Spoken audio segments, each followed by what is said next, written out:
This weekend will be an emotional one for the boys Class 4A finals, not only because a champion will be crowned, but last year several people died after contracting COVID-19 from attending sectional games. And that includes the former athletic director for North Central High School. CBS 4's Mike Sullivan has that story. For a couple of my family members, it's tough to come back in this gym.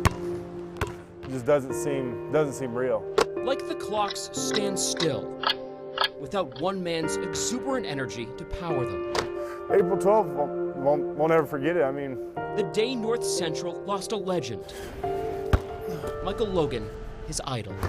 it's surreal. You can't really describe how things changed in a blink of an eye. When it comes to the Logan family, A normal Friday night is heading to a high school basketball game. his father Paul Logan was North Central's athletic director. Missing a postseason game was sacrilege. The sectional 10 is one of the best sectionals in the state. When North Central left that night, they thought all they lost was a game to Warren Central. We walked out frustrated, again because of the loss, but we had no deeper thoughts than that. Blink of an eye, 3 days later, and the whole world's shutting down. North Central principal Evans Brannigan III began preparing for COVID protocols as current Panther AD Andy Elkins turned to Logan. I remember the words clear as day. Hey, big guy, hopefully I'll see you at the beginning of next week. That day never came. It all became a blur about days and times when I got the call from his wife saying that they had to take him to the hospital. It was a battle for 12 days where you were maybe sleeping 2 or 3 hours a night. Logan was diagnosed with COVID-19 and put on a ventilator. Yeah. Yeah, I do. Remember his last words. And marking out the door and us telling him we love him. Besides the hearing of my grandfather passing away is the worst news I'd ever heard in my life.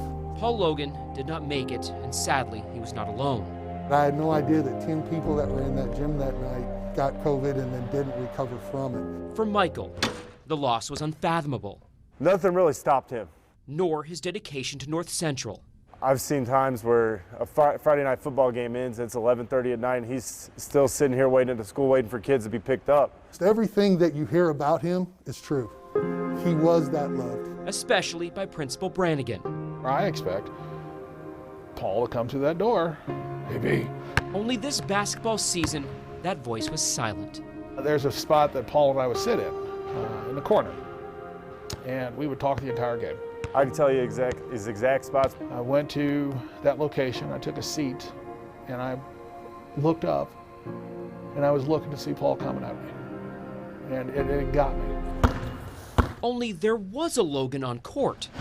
Michael was appointed assistant coach for the boys team this season. And all the coaches reporting to him, no family members could coach under his belt.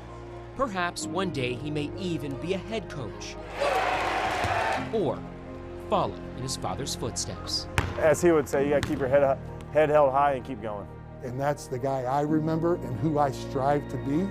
In Washington Township, I'm Mike Sullivan, CBS 4 News. Mike, thank you. Michael says that his father's goal was to make sure that North Central won a state championship every season.